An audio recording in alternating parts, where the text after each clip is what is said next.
This week's digital premiere of The Legend of Korra is entitled The Stakeout. The episode finds Team Korra hot on the trail of the guy who sold them out last episode.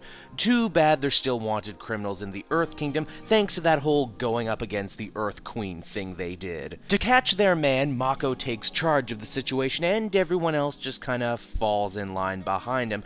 Which is odd. I mean, yeah, he is a cop, and it's nice to see him finally act like one. It's just sorta odd to watch everyone else take his orders with little to no question.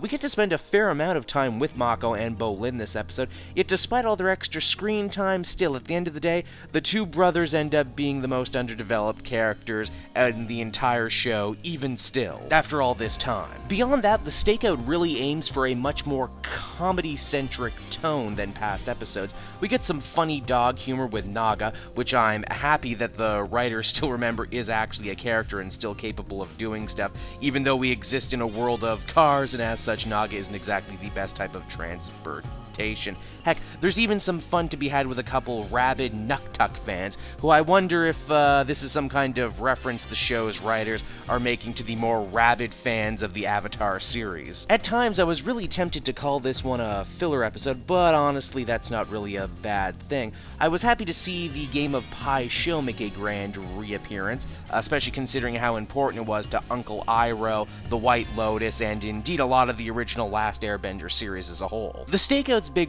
revelation is what Zaheer and his gang are all about. Turns out they're called the Order of the Red Lotus, a splinter group that thinks the White Lotus has corrupted their original goal of preserving freedom by choosing to serve the Avatar as glorified bodyguards. And you know what? He kind of has a point. At first, that is until he starts talking about burning down the old world in order to build up a new one, like so many villains before him. But then again, I guess it does tie into the whole theme of change that this season has been running with. The show ends with our heroes being beaten and two of them captured by the Earth Nation military. But hey, at least Asami got to be a hero there for a few seconds at least. The Stakeout is an alright episode.